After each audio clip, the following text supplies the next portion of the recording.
Orgasms help you produce natural killer cells that fight cancer. They also fight aging and also fight depression, because nature obviously thinks having a lot of sex, you must be making a baby and wants to keep you fairly healthy and alive, because if you can't deeply love who you are with all your flaws, then it's just not going to mean anything. So I was helping women orgasm because it made them more fertile.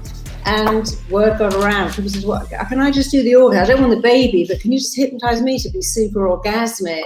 Before we dive in, make sure you like this video, subscribe to the channel, and hit the notification bell.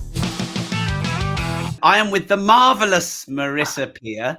Marisa, thank you so much for taking the time to do this conversation interview. Really grateful to you. Well, thank you for inviting me. So, Marisa, you do a guided orgasm meditation for women.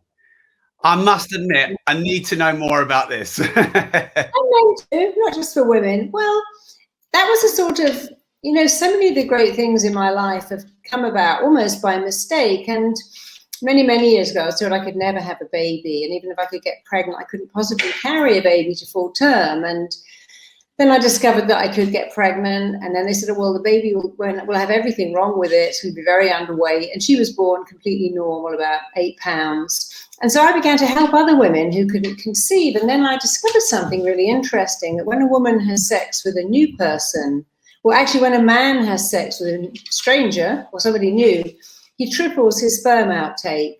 And when women have sex with a stranger, their whole cervix tilts to attract sperm, because just like in the animal kingdom, nature wants us to spread our seed, I guess is a good way of saying it. So I was helping a lot of women whose husbands have a low sperm. I said, look, I know this sounds crazy, but if you fantasize and get your husband to dress up as the pool guy or a pilot and don't speak, you can make double the sperm, triple the sperm. You don't need to have ICSI. And it was incredibly successful. But I was having a lot of women, this is why I'm not orgasming, it's so stressful. Trying to get pregnant by rote, there's no joy in it. It's like, okay, it's my time, come on, let's do it. And now I can't orgasm. So I was helping women orgasm because it made them more fertile. And word got around. People said, well, can I just do the orgasm? I don't want the baby, but can you just hypnotize me to be super orgasmic? And then I began to work for a breast cancer charity. And of course, in researching orgasms, one of the things I found out was that orgasms help you produce natural killer cells that fight cancer.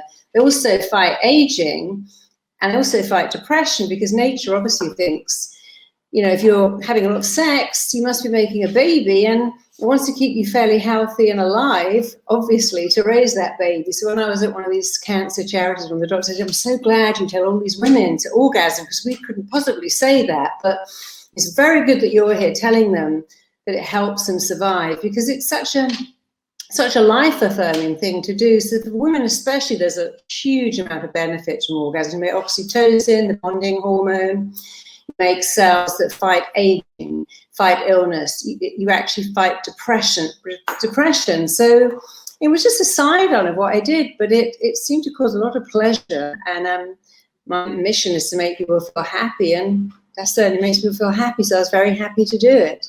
Wow, what a story. So I help entrepreneurs start and scale their businesses. And we have over 850,000 entrepreneurs that watch this channel every month. So are we saying if they had a more healthy sex life, they're probably going to be less stressed, maybe more focused, more healthy, have a longer duration as an entrepreneur? Or am I being a bit tenuous there? No, I would say without a shadow of a doubt, if you have a healthy sex life, then sex is so life-affirming. It also changes your brain chemistry. Orgasms are extraordinary for women and men.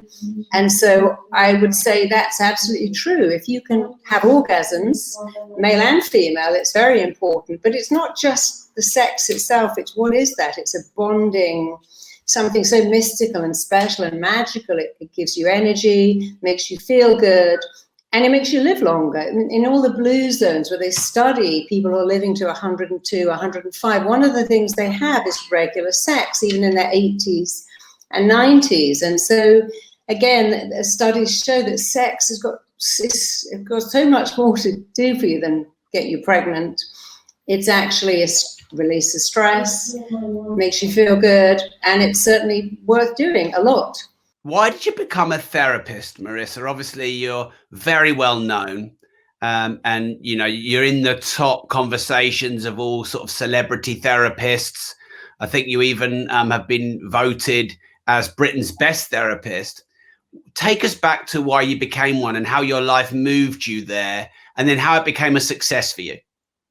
Joe, I always think we have these great plans. We think, I'm going over there, and the world goes, no, you're going to go over there and round there, and eventually you'll end up there. So I wanted to be a child psychologist. I thought that would be a great job, especially because I was already told then I could never have children. So I thought, oh, this would be a great job. If I can't have children, I help other people's children.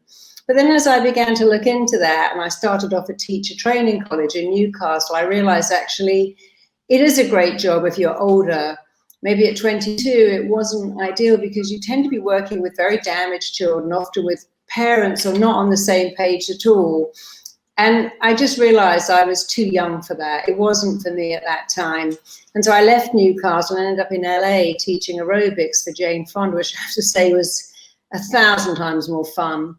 And I loved her and I loved working for her. She's quite a woman. But I'd already began learning psychology, and so I was fascinated by the fact that in her workout studio on Robertson Boulevard, every third woman, and this was in 1984, every third woman was bulimic, anorexic, body dysmorphic, or exercise compulsive, and several guys too.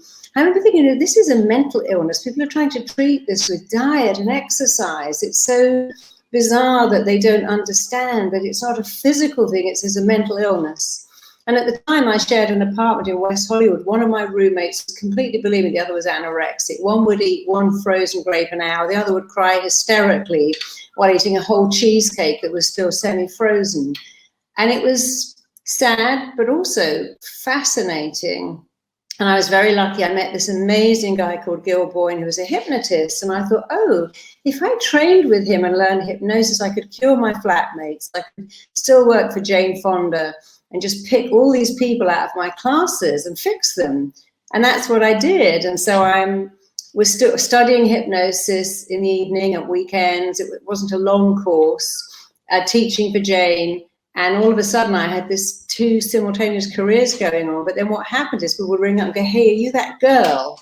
My neighbor's daughter's not anorexic, or they lost 20 pounds. I happen to have a fear of bees or lifts or people or something bizarre, birds, and I only want to see you. So then I found that even more interesting, that I stopped specializing and started people for everything.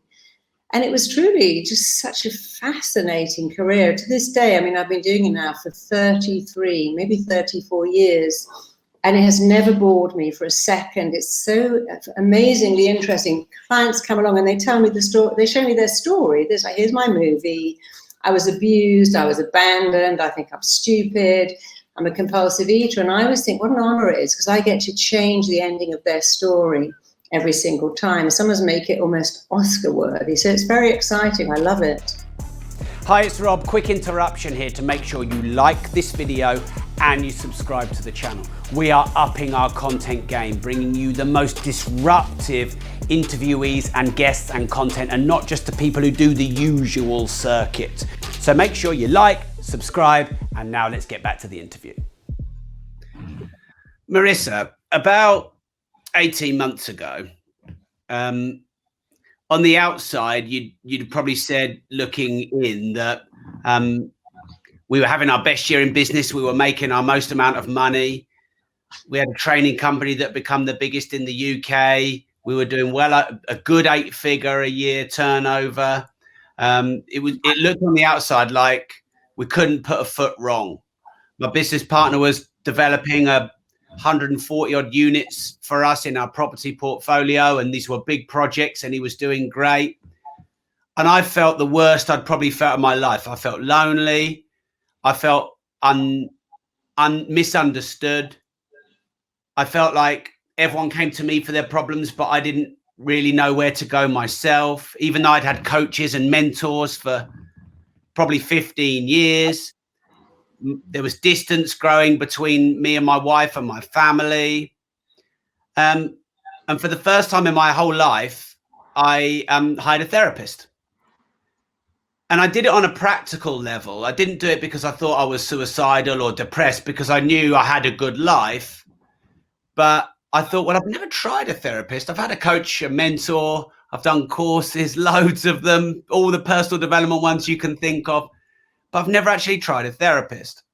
So I did a little beauty parade. I sort of tried 4 or 5 as a proper businessman, not like, I'll test you, see what you like, test you, see what you like.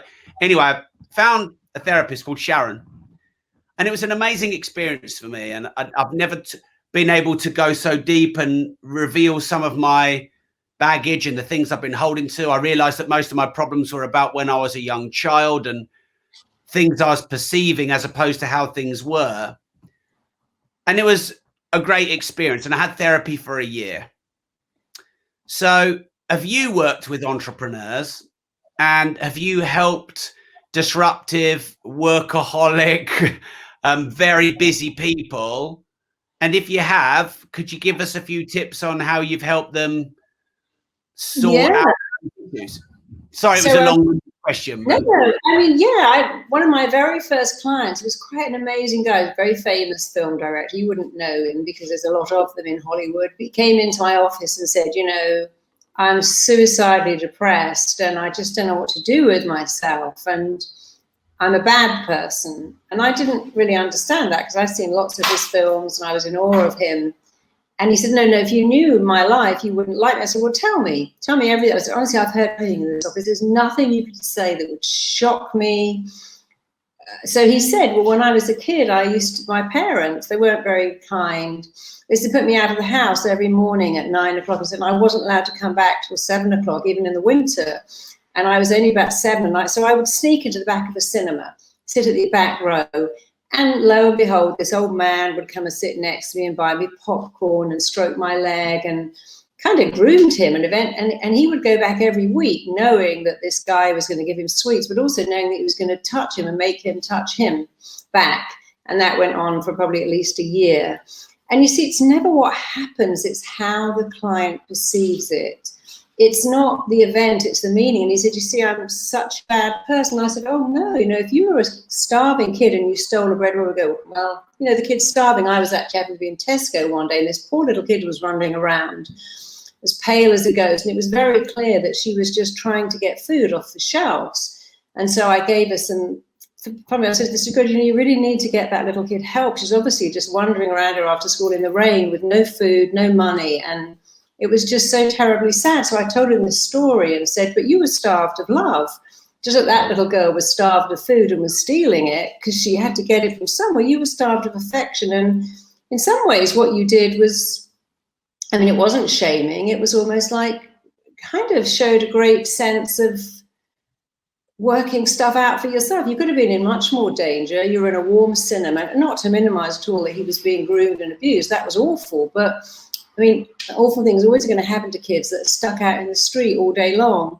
But with him, it was the perception that he was so bad that he'd gone back for more, that he'd allowed this to happen. Because, of course, for most kids that get abused, abusers say, well, you want it, you like it, you keep coming back, it's your fault, you're so attractive.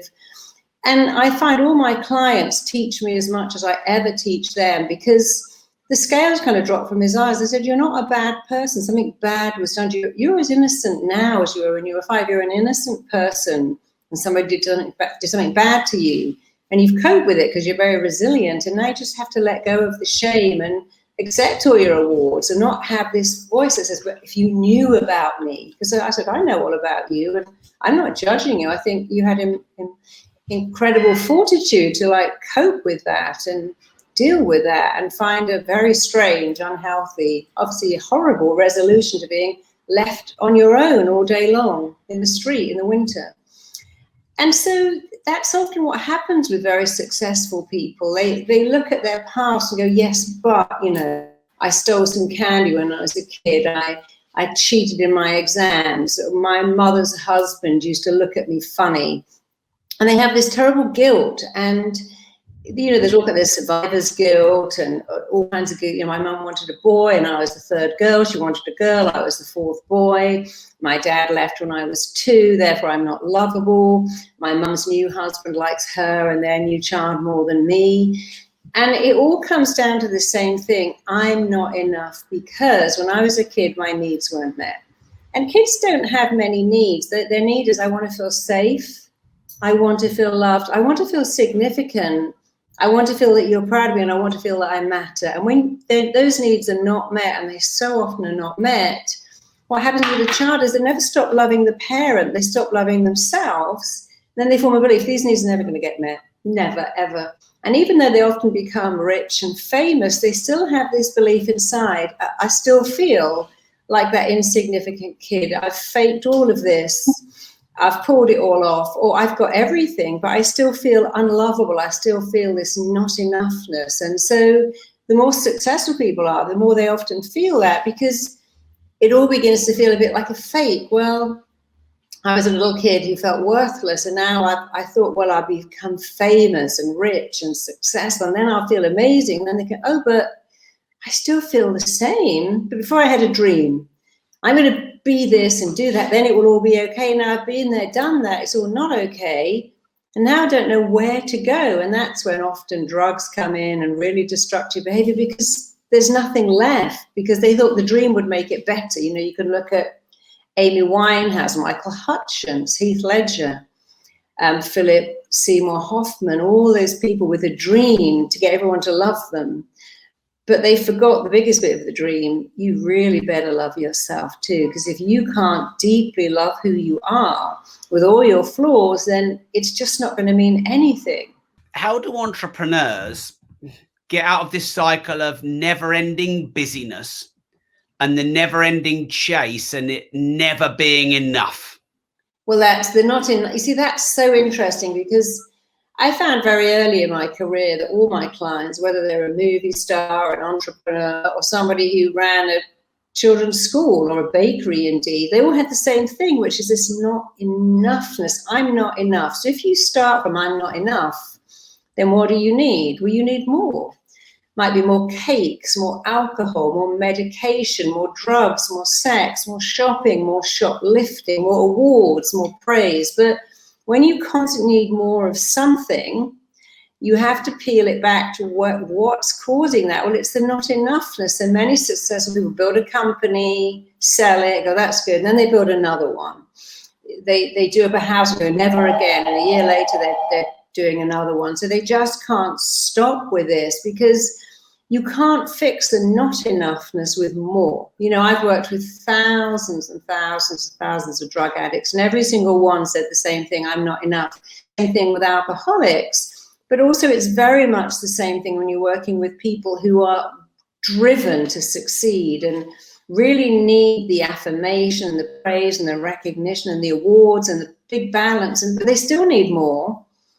And actually, one of my very early clients, who was a very successful actor, taught me that, because he had everything going wrong with him. He was a drug addict. He was so competitive. He'd been married 4 times. Each marriage was a disaster. He had all the trappings. He was unhappy. And I said to him, you just don't think you're enough, do you? And big tears leaked out of his eyes. I said, do you think that's true? I said, it's true.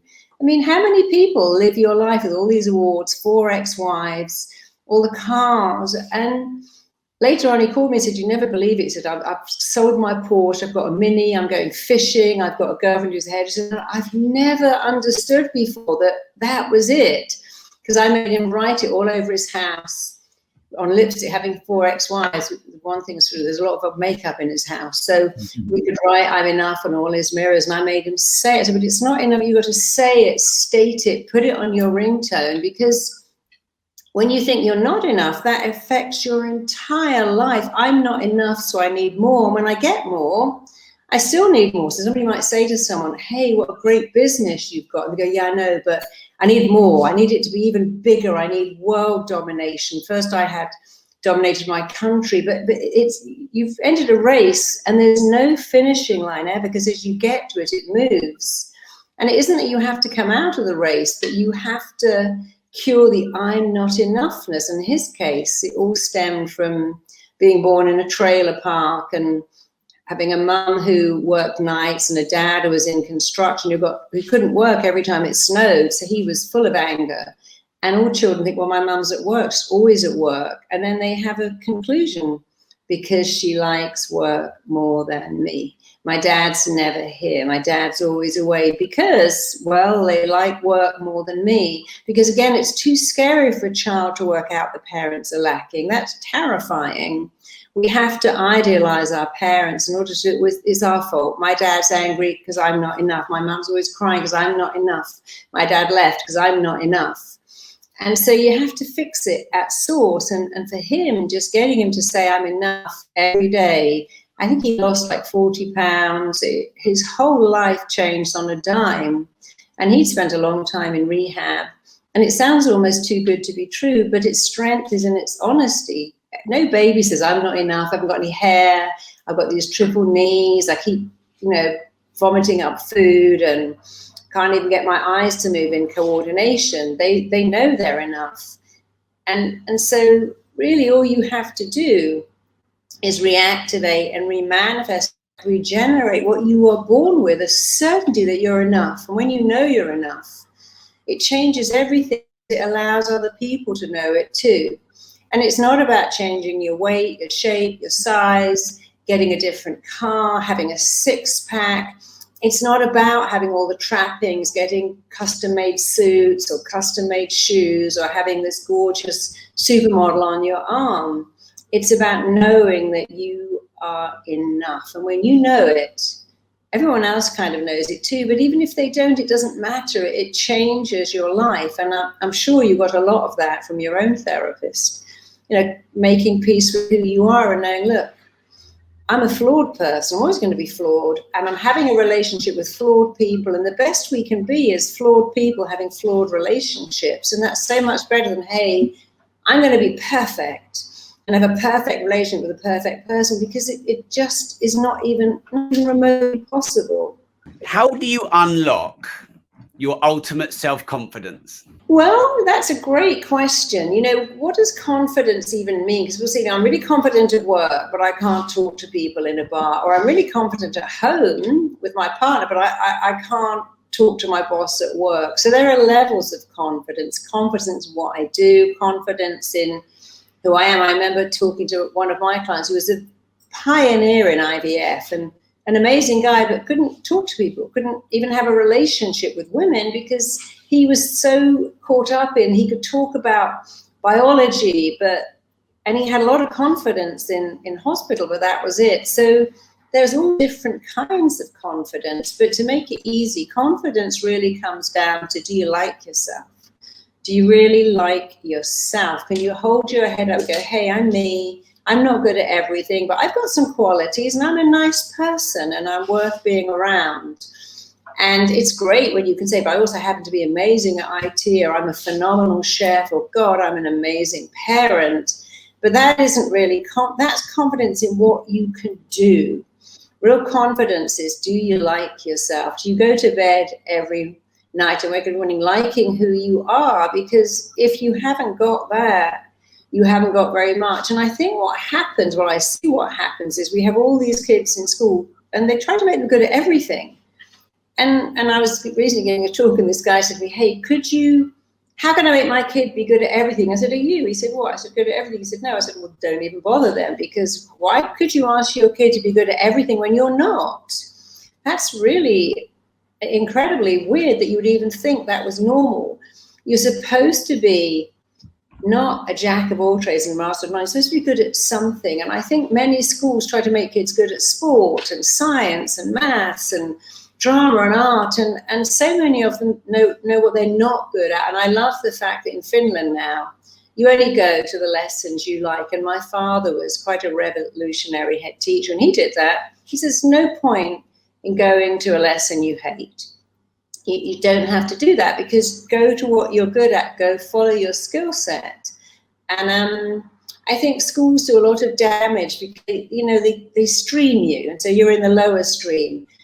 The kid that gets the prize every year is never the one that's worked hard. It's the one that's naturally gifted. You should reward effort, not achievement. But we don't do that. We keep rewarding achievement. So we reward the people who are naturally gifted, find it easy, and make all the others think, I'll never get there. And then you get what's called learned helplessness. What's the point? No matter how hard I try, nobody recognizes me. I might as well just give up.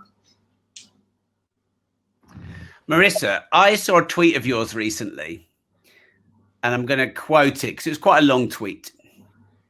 How often do you find yourself rehashing past conversations, dwelling on your choices, or getting trapped in a never-ending tunnel of what-if scenarios? And I thought, that's a fascinating question I'd love to ask Marisa. What do you mean by that? Well, a lot of us get into bed at night and then we start to go over, I could have done this. Is that what I call I coulda, woulda, shoulda? I should have said that. I should have done this. I should have got up earlier, gone for it. I should have, had all these healthy smoothies ready, but instead I was eating cake. I should have prepared the talk, and instead I'm winging it. I should have spent more. I should have studied more. And maybe you should have, but, in the Bible it says to err is human, to forgive is divine. And it also says somewhere, I read all the religious tomes because it's so interesting, the Quran and the Torah. What a therapy going on in there. In fact, in the Quran and Torah, they both say when you change one person's life, it's the same as changing the life of the whole world. But they all say the same thing. It's okay to make a mistake. Napoleon said a man who never made a mistake never made anything. But what's not okay is to beat yourself up, to make yourself, or to do that I should have, could have, would have. I remember many years ago, I just actually had my baby.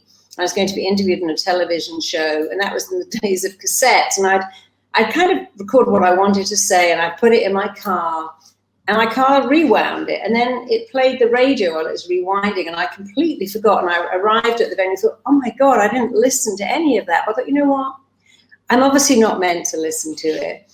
It's all in my head. I can do it without it. And that's better for me because then I can decide I don't need to prepare. And I do prepare. About 2 years ago, I was giving some talks. I was so tired. And they said, can you do one more? And I'm like, oh, no. I said, okay, one more. I thought, you know what? I don't even care about this talk. I'm not preparing. I don't really want to do it. I just flown in from America to Croatia, and I'd given a talk every day. And they were all at like 8 a.m. And I just went out there thinking, it's not that I didn't care, but I didn't care. And it was one of the best talks I ever did. I thought, well, that's great. I did no preparation, nothing. I just did it. And that was interesting for me, that it actually was so good. And I didn't even prepare.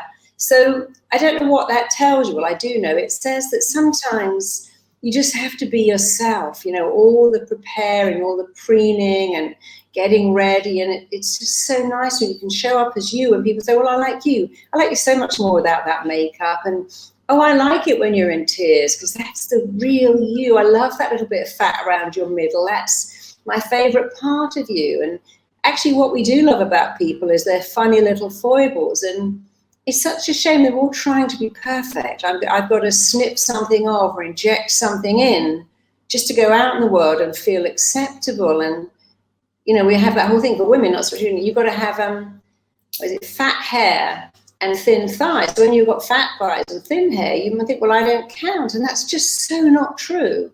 So that thing was about stop worrying about what you didn't do and just relax and be yourself, because that's the best. You can be a flawed person, having flawed relations with the flawed people. My husband's flawed, I'm flawed, my kid's flawed. We have flawed relationships. It's such a relief that we don't have to pretend to be the perfect person. It's so nice when you can just be yourself.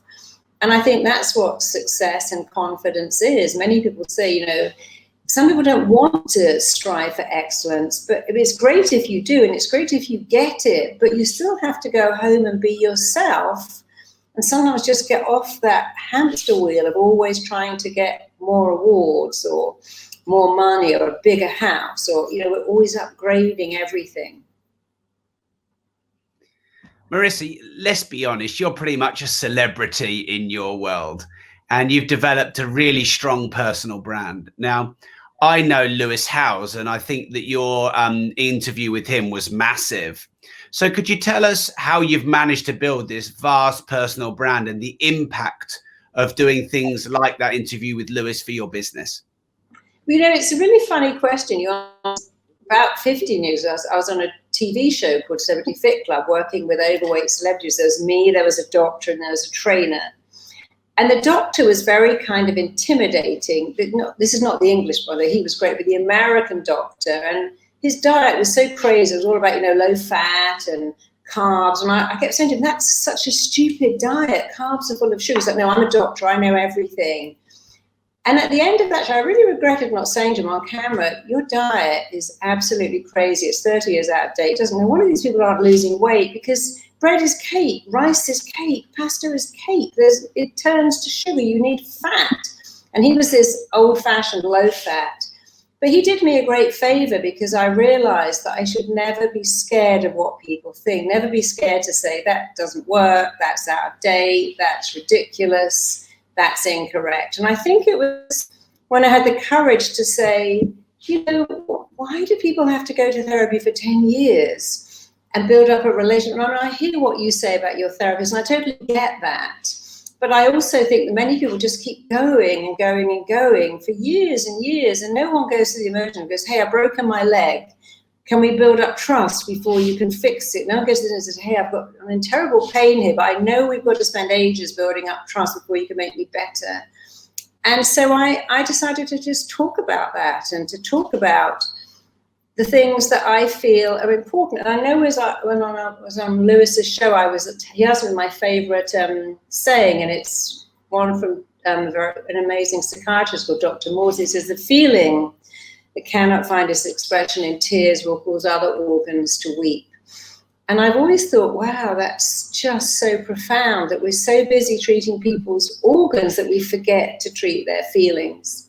So I have been very lucky that I started off as a therapist, but I've always been really unconventional. And then when I was training, my teacher said, if someone comes in as my husband hits me, you must never go, you must never judge them. And I thought, that's completely stupid. So when people come and say, my husband hits me, I go, he doesn't love you. What do you mean? If he hits you, he doesn't love you. Why are you with someone that's hitting you? Well, he can't help it. I said, but you can. You have to leave. Oh, I love him. I said, no, you don't love him. You just think you love him. You can't love someone that beats you up in front of your children. And by the way, you do know that your children are going to go out and pick someone just like him, because you're allowing that to happen. So I would be very straight with it in a nice, loving way, but I just say, look, come on. This is not love. This is abuse. And when you tell clients the truth, they go, the only person who told me that, oh. And I went home and thought about it. So I think you have to be unconventional and brave to build your own brand. You have to be prepared to have a message that some people don't like and will really call you out on. But I think if you know that you're doing good stuff with a good heart, then I think it's okay. I think you can go out there and you just have to be true to yourself, I guess. Not be scared of, why should I say that? They won't like that. Should I really say that when a therapist says, and how do you feel today? They really don't even know what to do with you, or they wouldn't ask you that because clients don't even know how they feel. How do I feel? I've been coming here for 6 years. I'm fed up with coming here for 6 years to talk about how I feel. I'd like to get better now. So I think you have to be a bit prepared to think outside the box. And my form of therapy is very unconventional. I was teaching a class recently. I had this very sweet Indian lady up on stage with a weight problem. And she said, every day I cook all this food for my boyfriend. He never comes around. And for my son, he's out. And she said, I cook this food so I can feel loved. And I said, well, who do you think has to love you? She said, my boyfriend. I said, no. She said, my husband. I said, no. She went, me. I said, yes. I said, well, I can't believe you said that to her. I said, but what was wrong with that? She needed to know that she was looking for love in all the wrong places, that she had to love herself enough to stop saying, please love me, and say, hey, I love me. I'm actually not cooking anymore. If you're here, I might cook for you, but I'm getting on with my life now and I'm going to love myself. So I've been very lucky that I did a great show with Lewis and I interviewed him on my show last week. But I think you just have to be honest about what you believe and what you see you know, obviously make allowance for other people, you just tell people the truth. And it's so funny that when I look at the comments on that show, every person says, oh, I love something different. Like one person loved it when I was saying your feelings are the most real thing you have. You can't Netflix them or eat them or drink them or smoke them. You have to feel the feeling until it no longer requires to be felt. And that's so contradictory, because in psychiatry, it's like, oh, don't feel the feeling. Let's medicate it. Let's give you drugs. And one of my clients said, you know, I couldn't have sex with my husband. I was so depressed. I went to the doctor. He gave me Prozac. I still can't have sex with him. You know what? I don't care. I'm completely numb now. And it's like, well, what is the point of that? You haven't solved her problem. She can't have sex with her husband because she's depressed. You just made her feel nothing. And so I'm really about, let's find the feeling and treat that. I call it what lies beneath, because in the same way, if you go to the doctor, go, you know, I've got a pain in my knee, they go, your hip's out. I've got a pain in my head, they go, your back's out. So the source of the pain is often not obvious. And when people come into me and say, I've got, you know, eczema or dermatitis or depression or anxiety, that's a symptom. It's not the problem. The problem is that they feel so bad about themselves, or they're so scared of failing, or they have performance anxiety. And so when you then get migraines or eczema, you don't have to perform anymore. It's like, okay, job done.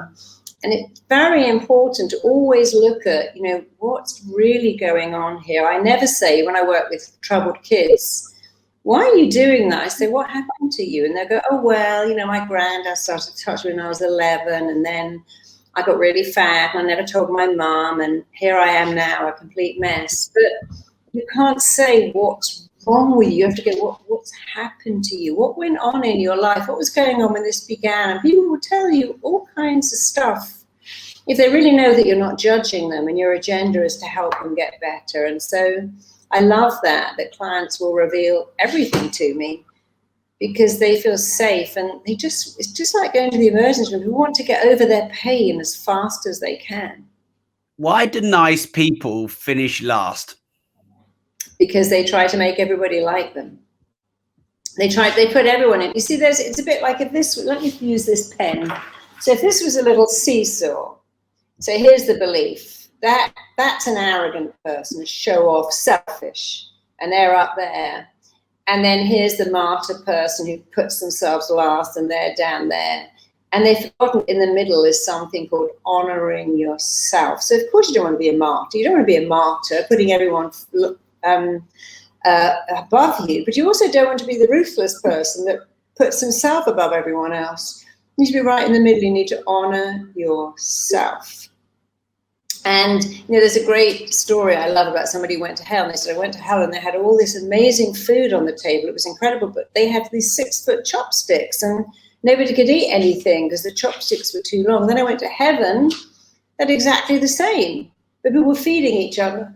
Excuse me. There's some fluff there across the table. And so that was quite a nice metaphor, because you're meeting someone, but they're feeding you back. And so nice people put everyone else's needs first. I'll lend you my money, I'll lend you my car. I'll drive out of my way to give you a lift to work. I'll never say no.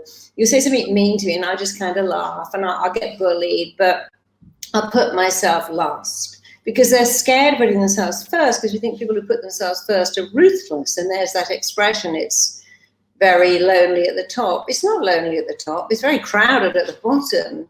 You don't have to be at the top. You can be amongst the best, almost the best. But I think we teach people all these crazy things. Rich people are ruthless. Rich people sell their soul to the devil, blah, blah, blah. Look at the person showing off. Who do they think they are?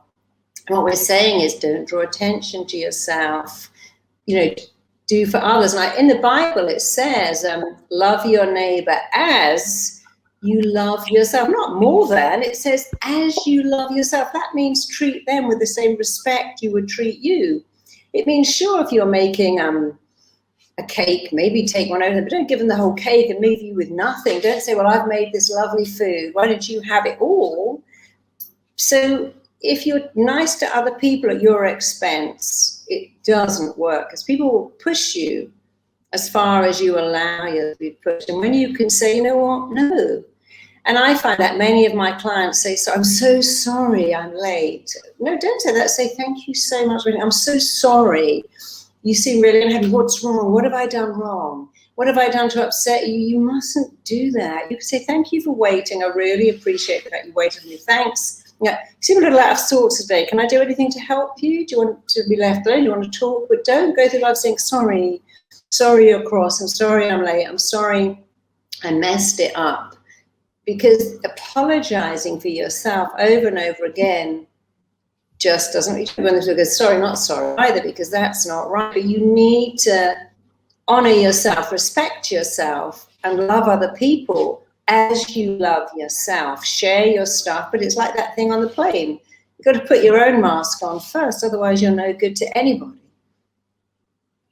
I'm really enjoying this so far. And I thought I'd do something a bit different, Marisa. So we've never done this on any of our 630 episodes before. We normally finish with 5 of the same quick fire questions, but we actually have 2, 4, 6, 8, 14 quick fire ones for you. Okay. So you feel free to answer in a sentence or however you want, but they're designed to be more quick fire. Okay. And also, because they're quick fire, it means when we need to finish, so we're coming towards the end. So what's the number one habit of successful people? They do what they don't want to do, and they do it first. They do what they actually dislike to get to where they want to be, and they always do it first. How do you sell anything to anyone? Well, anything you buy something because of the way it makes you feel. And if you remember that, people buy what makes them feel good. If you have a product that makes people feel good, they will buy it. So whatever you're selling, make sure it makes people feel good, and they'll pay for it. How do you feel about money? What's your mindset around money? Well, I love Tony Hanks. I've been rich and I've been poor and I've been depressed. And I can tell you, being depressed with money is a lot better than being depressed with no money. I like that. I think people get money very wrong. They go, well, you've got so much money, and spiritual people shouldn't ask for money. And if you're a good person, you shouldn't ask for money. I always go, look, if you can do good things with money, if you want money and sit down and work out what will you do with it, how many people will benefit from you having it? And if the answer is a lot, then go out and make it. But money is a form of energy. I think people get very confused. I'm going to be rich. I'm manifesting wealth. But you have to go, but what are you going to do to make this wealth? You have to ask a few questions. Do you want to be wealthy? Well, the first thing is you better decide you're worth it. Because if you don't think you're worth it, you'll get rid of it all. 70% of lottery winners are dead broke, bankrupt in 3 years. So first of all, convince yourself you're worth it. Decide who will benefit from it. And then you got to work really hard. This whole thing about The Secret, I just manifest it doesn't work. You have to work hard, put in the hours. I mean, I love what I do. I feel like I've never worked a day in my life, but actually I do work hard. I happen to really like it. But you have to believe you're worth it and work for it and do good with it. And if you do all those 3 things, you can attract a lot of money. The controversial, the polarizing Jordan Peterson.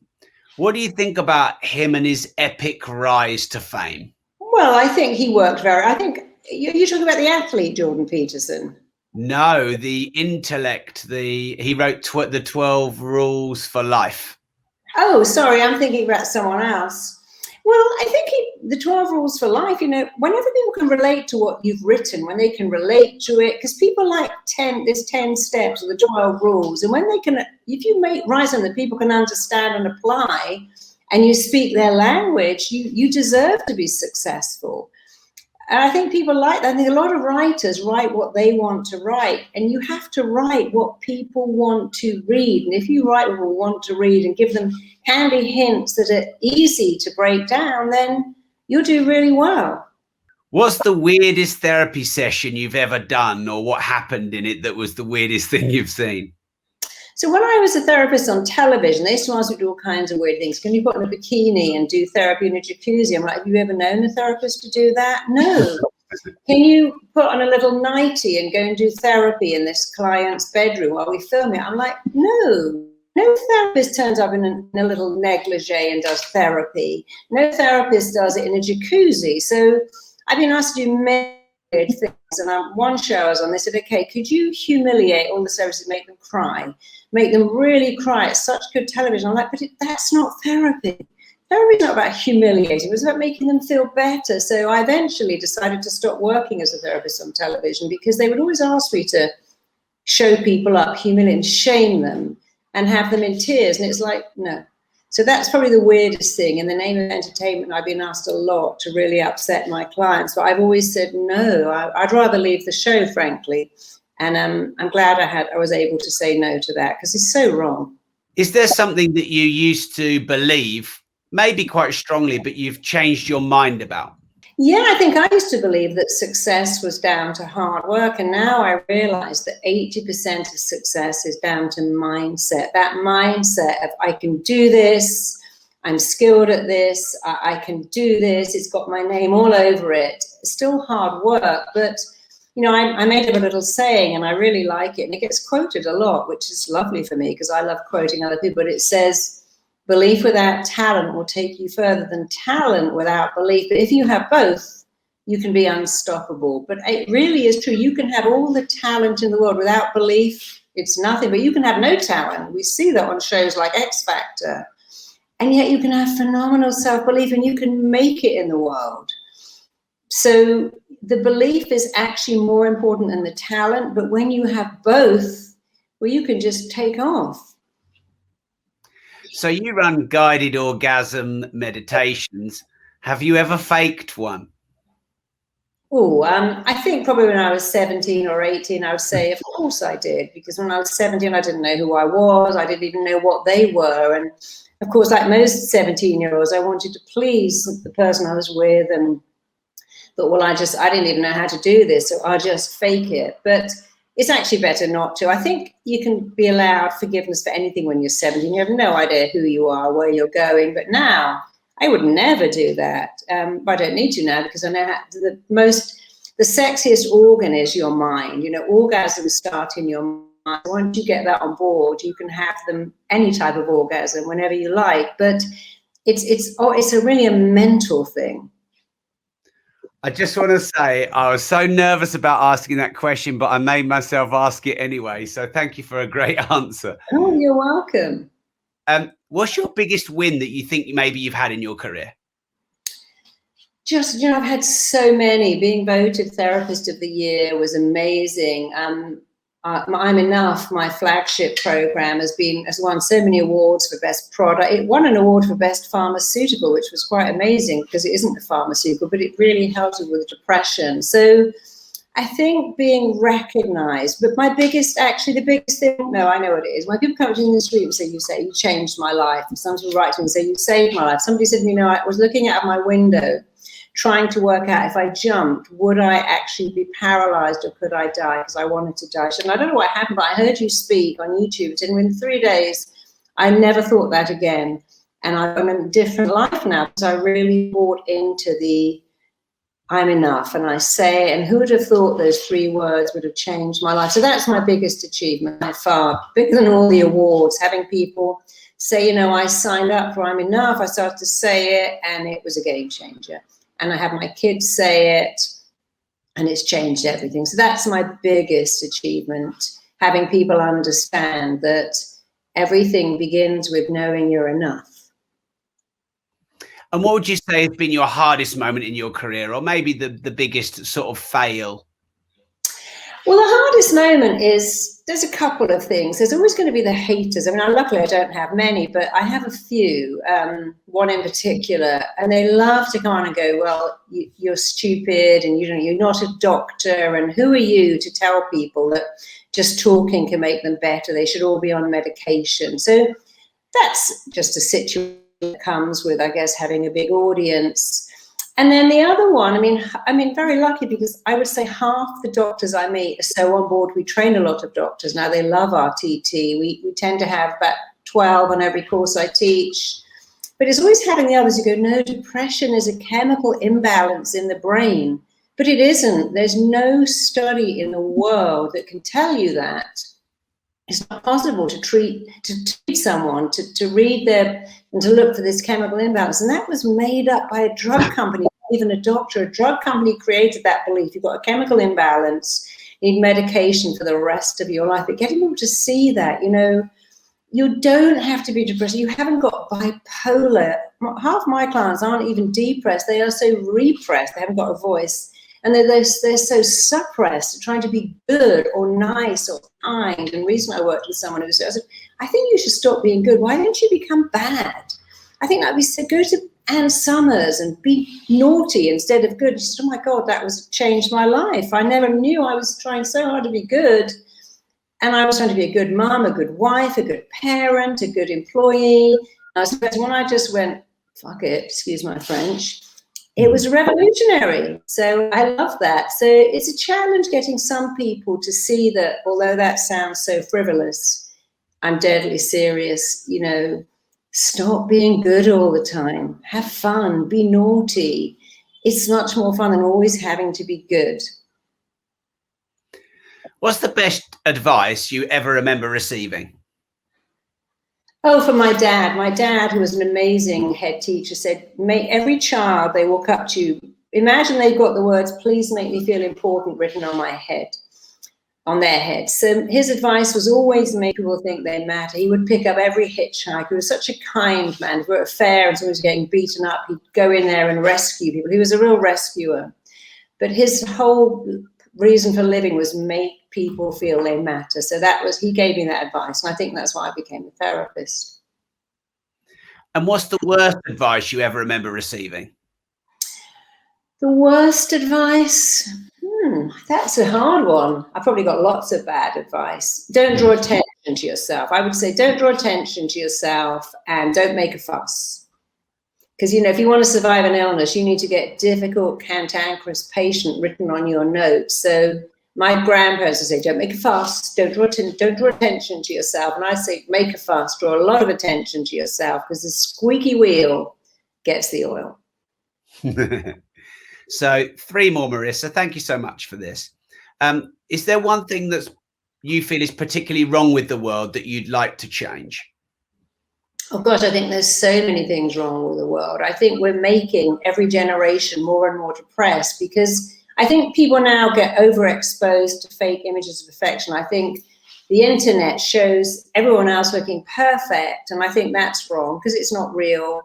I think it's such a shame that my daughter's generation, they have Facebook friends, and I mean, she has lots and lots of. I meet kids who they have 500 friends and no one to talk to. They don't even make phone calls. They text everyone. They don't even hear a voice anymore. And we've seen in COVID what's that like, not to have it. So I think the world and its obsession with perfection, perfect models, perfect homes, perfect Insta pictures has made everyone feel inadequate. And by the way, not enough. And I think that's a real problem. And I think we keep replacing people with machines. Like, now we have machines in the bank, machines, and we never have to talk to anyone anymore. And I think that's making people really, really unwell. And it's a terrible shame. If there's one person that you would stop everything for to watch them on a show like this, who would it be? Wow, that's maybe Anthony Hopkins. I really like him. I like his life story. I'd stop everything to listen to him because he's so wise and he's so clever, and he's got that great mindset. When he played Hannibal Lecter, he could see that in his imagination and then he could pull it off. And I believe if you can see it, you can achieve it. So somebody like him, someone who's come from a little Welsh village and is living the Hollywood life. And he went through alcoholism and a lot of demons, but how did he do it?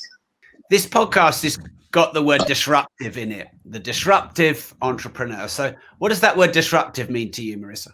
I love that word. I think you should disrupt. I made a mission to disrupt this belief that therapy has to be long and painful before you can ever even hope to get better. In fact, a therapist said to me recently, don't you understand that therapy is a world of pain? You have to try and crawl out of the same pain every day with little hope of help. And that was a therapist. I'm like, wow, glad I'm not your patient. So we need to disrupt. We need to disrupt education. The whole education system doesn't work. It should change. I love the fact that many schools are now doing meditation instead of, having to go into detention.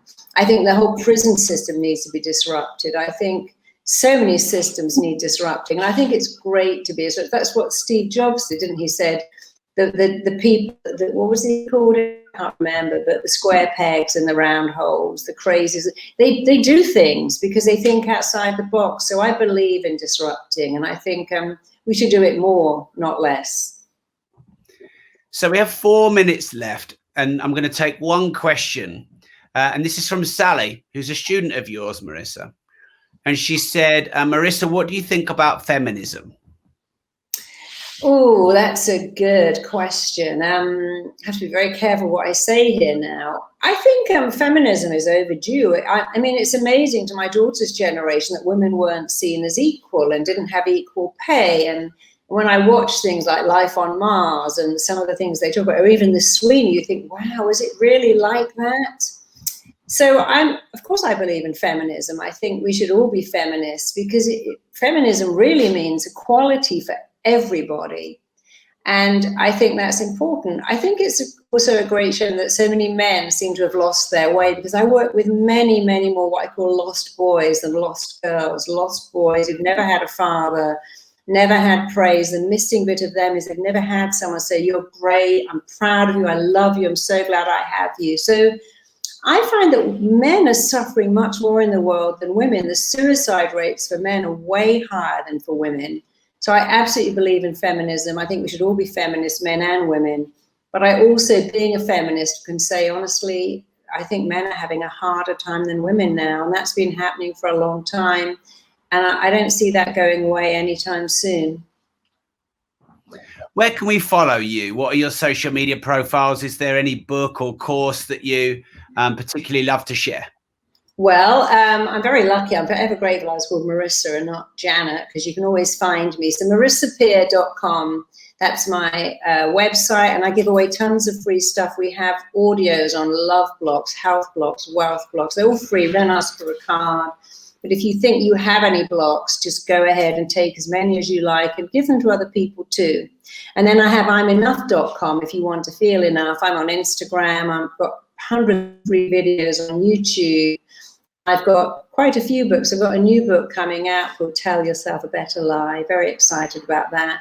But my book, I'm Enough, is such a simple book, and that seems to change people's lives a lot. So I love that. So and finally, if you want to train to be a great therapist that doesn't keep people coming for 10 years, go to rtt.com and you can find out how to do what I do. No background in therapy is required, or you might want to find someone who does what I do to help you. Marisa, I've really enjoyed this. Thanks so much for being so open. We've had so many great comments and really grateful. Well, I've enjoyed it too. It's been amazing. And thanks for asking me such interesting questions. I enjoyed answering them. Thank you.